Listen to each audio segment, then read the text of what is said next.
So it is June 13th and we're out here where we strip grazed cover crop this winter with cows. We'll leave a link to that video if you want to see where we grazed and what it looked like in the wintertime, early spring. We have not planted anything since April 25th. Definitely not an ideal scenario. We have sat still that long because of rain and cool temperatures. We have never experienced anything like that as far as weather goes. This has been a learning curve for everyone, and it has created a lot of stress. We're going to plant corn today on 30-inch rows. We're probably going to stick with our normal population of 31,000 and just see how it works out. We've got corn planted across the field here that was planted, I think, April 25th. This will be a really good test, late corn versus early corn. I'm gonna step out of the tractor here and show you what we've got to work with. You can see all of this is pretty well laying down.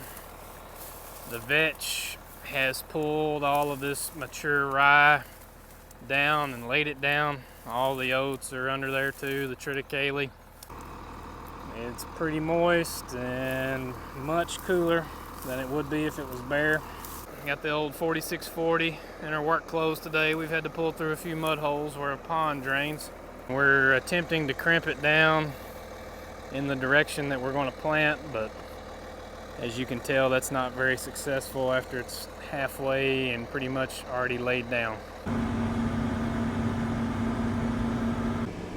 I've never planted corn on June 13th. I have never planted anything into cover crop that was 5 foot tall and then got mature and then laid down. We have had to completely regroup, and everything I thought I knew, I had to figure out something else because it wasn't going to work. Cutting through a thick mat of dead cover is something that I've never experienced. It's definitely not ideal, and it is very challenging. So we have made some planter modifications. We took the planter out and tested a bunch of different scenarios that we thought might be better, some that we knew wouldn't work, but we wanted to see what it would do. And we came up with a solution that I believe will work. Okay, this is that field that we just crimped. Got the planter unfolded, and now I'm going to give you a little tour of what we decided to go with. This was a suggestion from Griggs Farms, Matt Griggs, in around Jackson, Tennessee. I made a post on Facebook into Everything Cover Crops looking for advice, and he was kind enough to make a suggestion on what has worked for him in the past when he's gotten into these scenarios, and we're going to give it a shot. So this is what Matt Griggs recommended. We took some old disc openers and we torched out some holes for the bolts and the hubs, made that hub area bigger so it'd slip over, and then we took the old roll cleaner blade, stuck it on the outside just for some stability, really to hold that thing on. We did have to move this bolt to the rear hole because these were interlocking. Had to kind of reorient that roll cleaner, all of those brackets and parts, but I think it's going to work fine. We're going to get these dudes set, we're going to lower them, and we're going to see what happens. I'm pumped, I'm nervous, I am a little scared, because if this don't work, I'm going to be in a real pickle. I'm ready to get this thing on the road. Let's try it out.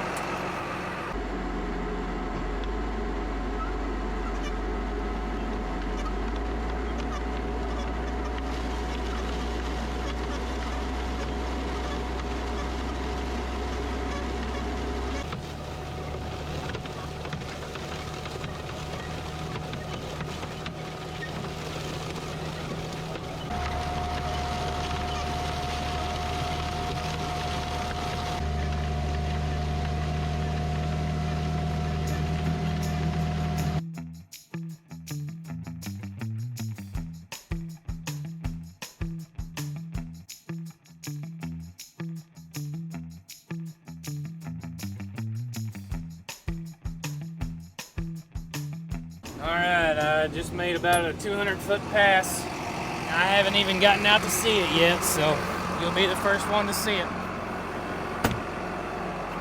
First, let's see what these dudes look like. Everybody's looking good. You can clearly see where the planter ran, which I'm cool with. It's not bad. There are a few places that are questionable. Here's a really thick mat of stuff right here.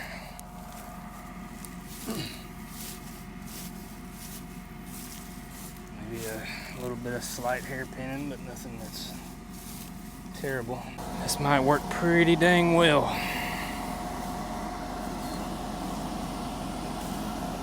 Man, look at this. That's beautiful. That is thick right there now. We're moving a little bit more dirt than I'd like to right there, but I think that may just be an outlier place because right here there's really no dirt that's been disturbed. Yeah, a little bit, not bad.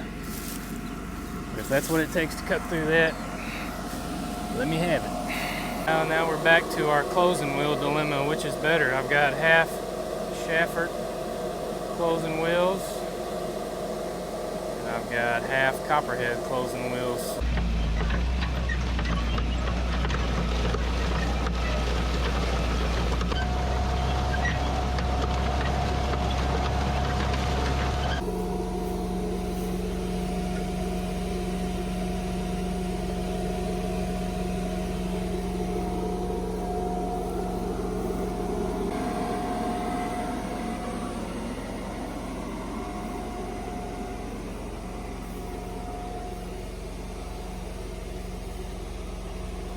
Okay, so standing in the first farm that I tried planting into this heavy cover crop, and you can see that the corn is about 6 feet tall, give or take, and we're going to show you what it looks like underneath the canopy. You can see there's a little bit of cover crop that's volunteer. Some cereal rye or triticale there coming up, trying to. I think the corn looks pretty dang good though, overall, and you can tell this was planted into this thicker mat.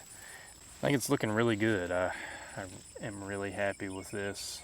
We planted these on July 4th because we've had such a wet spring. I actually planted them into really muddy conditions, believe it or not. We got a 2-inch rain right after that. And I've got some spots where the water ran, where there's nothing. I'm gonna come back over here and spot those in. But everything else looks really, really good. I'm extremely satisfied with the way the beans look. These beans are on 30-inch rows, and I planted these at 160 population because we were so late in the year getting them planted, and because I knew I had a crazy amount of biomass to cut through. I think it worked out really well.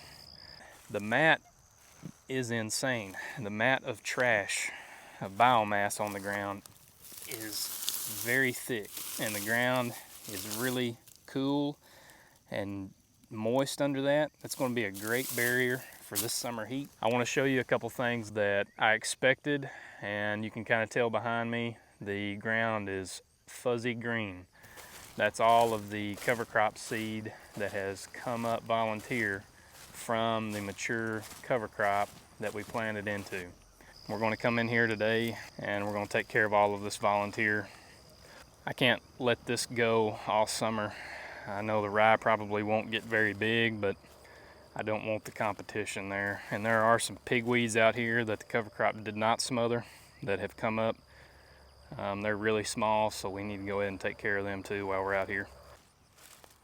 Got to show the OG Rancher here, 2003 model. Bulletproof. Why they quit making them like that, I'll never know. July 30th, I want to give you a quick update here on what the field looks like now. It has had one pass of a herbicide and a pre-emerge, and you can tell they're a lot cleaner than they were. Looking pretty good. The amount of organic matter in between the rows is insane. This stuff is thick. It's as thick as I have ever seen.